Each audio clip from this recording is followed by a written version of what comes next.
Na aula passada a gente criou nossa primeira tela, entendeu mais aprofundadamente como funciona o JSX, e nessa aula a gente vai criar as telas restantes, aprender a organizar ela em arquivos separados e entender como funciona import e export entre os arquivos. Então, a gente já tinha uma tela construída e como é que a gente vai construir outra tela? Primeiro eu vou chamar a atenção de vocês aqui para o fato que a gente estava usando uma função até agora. Apesar da gente ter focado no JSX, a gente tem que ter em mente que esse JSX estava dentro de uma função que estava retornando ele. Essa função aqui é a função principal da nossa aplicação e dá para a gente criar outras versões dela, por enquanto, para criar as outras telas. De que outras telas a gente vai precisar para a nossa aplicação de consulta de CEP? Depois que o usuário clicar em pesquisar, vai precisar ter uma tela que fica mostrando o estado de carregando, enquanto esses dados estão sendo buscados.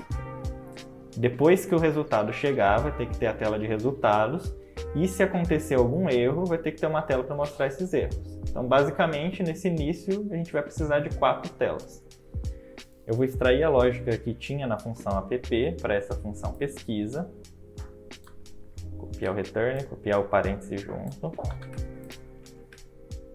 o inteiro, e para a função app continuar tendo o mesmo comportamento, por enquanto, temporariamente, a gente vai chamar essa função pesquisa explicitamente.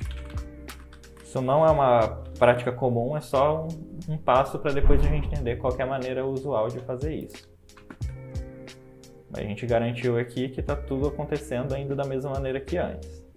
Então foi só uma refatoração do código, o comportamento continua o mesmo. E agora já dá para a gente pensar em construir uma segunda tela. Vamos construir a tela agora que vai aparecer enquanto os dados estão sendo buscados. Vamos chamar essa tela aqui de carregando.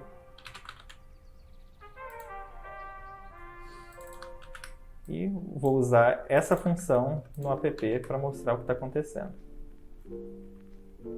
Para que a gente consiga visualizar o que está acontecendo aqui do lado. Então vamos trocar o texto. Vamos usar o mesmo parágrafo e mudar o texto para carregando resultados. Não precisa de input nem botão. Na verdade, o botão seria útil ter um botão de voltar.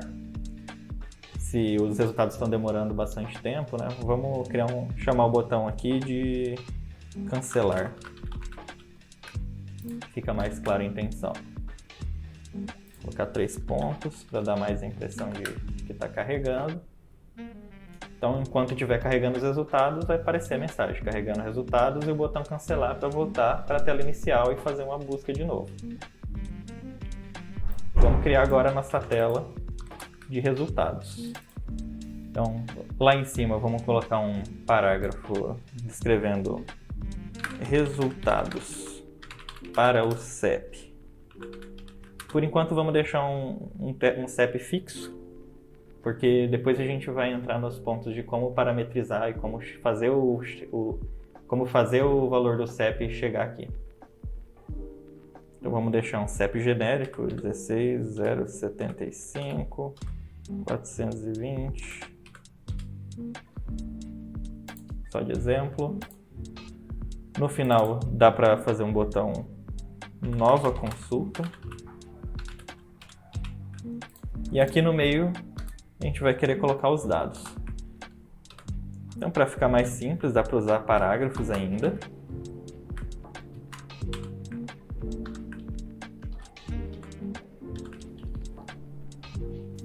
Dá para deixar a descrição de que tipo de dado eu estou mostrando em cada linha em negrito. Vamos usar a tag B.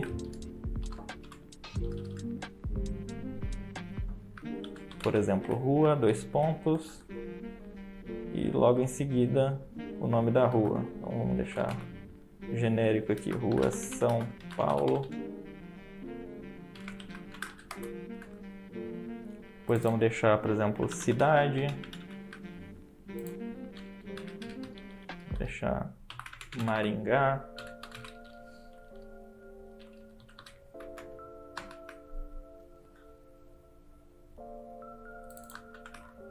Vamos usar os resultados dentro da app para a gente ver como é que está ficando. Daí, olhando como ficou um pouco com esses espaços a mais, porque a gente está usando parágrafo, né? Eu vou trocar para span, para daí ficar um pouco mais próximo uma informação da outra e ficar mais fácil de visualizar os agrupamentos. Então, vai estar resultados para o CEP, o número do CEP, as informações em sequência, tudo como chave e valor, e no final o botão Nova Consulta. Então, a última tela que está faltando é a tela de erro.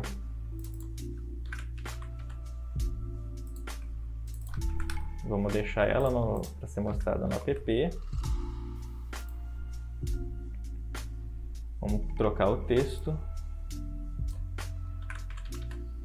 Vamos deixar o primeiro parágrafo como erro na consulta. E logo embaixo, a descrição do erro.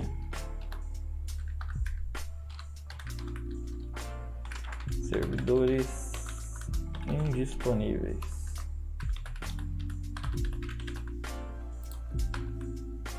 E aqui a gente já tem nossas 4 telas básicas. Só que ficaria muito difícil de organizar todo o nosso código se ficasse tudo dentro do mesmo arquivo. Então aqui a gente já vai começar a criar uma pastas separadas e separar esses componentes, cada um no seu próprio arquivo, para melhorar a organização do nosso projeto. Dentro da pasta src, que é a nossa pasta principal de código-fonte, né? Vem de source, de fonte, vamos criar uma subpasta agora. Vamos chamar de containers. Que aqui a gente vai armazenar cada tela num arquivo separado. Então, vamos criar um arquivo primeiro para a nossa tela de pesquisa, e um padrão bem importante de seguir, que facilita bastante, é dar o mesmo nome para o arquivo que você deu para o componente. E daí, quando a pessoa vê o nome do componente, ela já acha fácil pelo nome do arquivo onde ele estava. Então vamos criar aqui o nosso primeiro componente com o nome pesquisa. .js. Vamos criar um outro arquivo para a tela de erro, erro.js, seguindo esse mesmo padrão.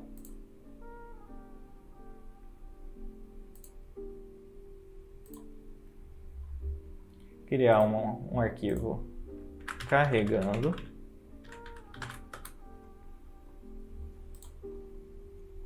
E criar, por fim, um arquivo resultados.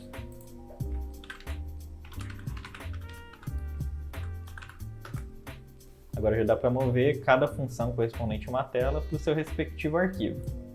Vamos pegar a pesquisa, colocar no arquivo de pesquisa, pegar o carregando, o arquivo carregando, resultados, o arquivo resultados,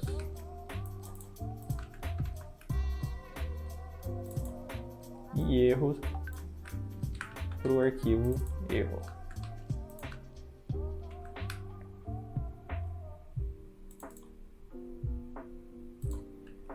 Ficou só a função app, que tem que ficar mesmo no arquivo app.js.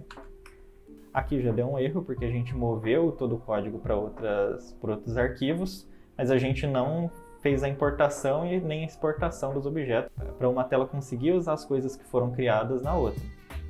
Por isso até que aqui a gente estava falando para retornar o conteúdo da página erro, mas não tem como o JavaScript saber onde está essa página de erro. Então, como é que a gente faz a importação e exportação? Vamos começar pela tela de pesquisas. Aqui a gente declarou a função de pesquisa. Para exportar, a gente usa a palavra-chave export. Vamos usar o tipo de exportação default. E o nome da função que a gente quer exportar. E aqui no app.js, a gente até vê que já tinha esse padrão de exportação no app, a gente vai seguir o mesmo padrão que foi usado no app. Fazer um import aqui. Vamos deixar as chaves fechadas. From. Aqui a gente vai dar o endereço de forma relativa, então como a gente está na raiz, para acessar as pastas, a gente dá o ponto para acessar a pasta onde a gente está dentro do app, que é a raiz aqui do projeto. Dá uma barra, porque a gente vai acessar uma subpasta. É bom que o VS Code até sugere o que a gente consegue usar. Vamos escolher o Containers. E dentro do Containers, vamos usar o Pesquisa. E vamos importar aqui o Pesquisa que a gente exportou no arquivo de pesquisa. E pedir para o app mostrar esse componente mesmo. Aí você vê que ainda deu um erro. Por quê? A gente exportou usando o Export Default, mas essa forma de usar, importar com chaves, ela é para outra maneira de exportar, que é o Export Named, que é a exportação nomeada. Para a gente importar de uma maneira compatível com uma maneira que a gente exportou no arquivo, a gente vai usar a forma sem chaves. Que cada arquivo pode ter um Export Default e também pode ter um ou mais Exports Named.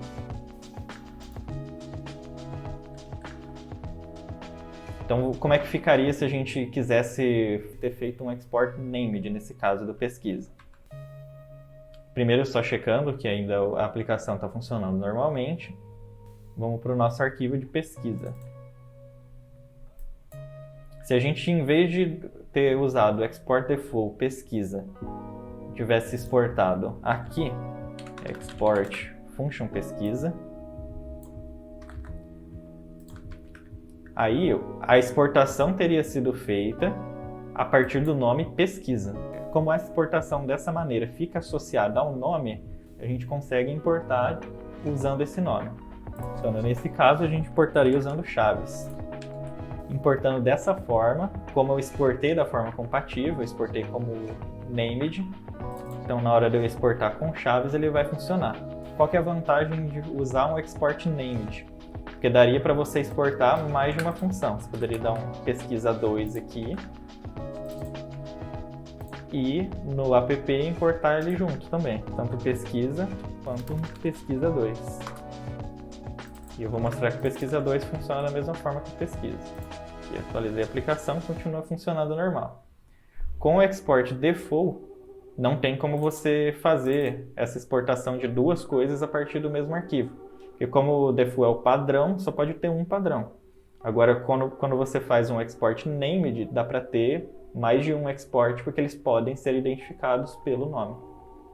Mas por enquanto, como a gente tem só uma função sendo exportada do arquivo, a gente pode voltar para o padrão anterior e fazer um Export Default mesmo.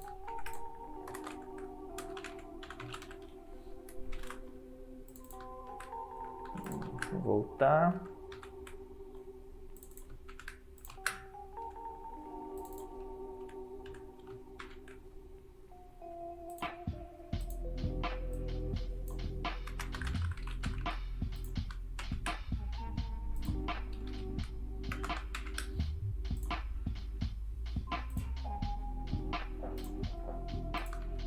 Beleza, aqui que a gente estava a primeira vez que o import funcionou.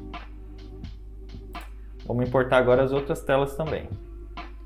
Primeiro, exportando cada uma para ser possível importar. Vamos carregando, adicionar um export default. Carregando. Erro.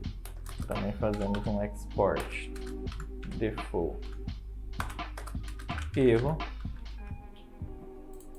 Resultados. A gente faz também um export default resultados. Na hora de copiar e colar teve alguns probleminhas de indentação, vamos só corrigir eles aqui também para não ficar fora do padrão.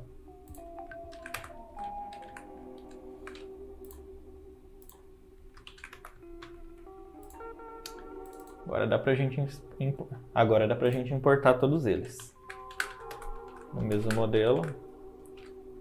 Então, vou diminuir a árvore aqui para ficar mais fácil de visualizar. Então, além da pesquisa aqui, a gente tem o carregando, o resultados e o erro.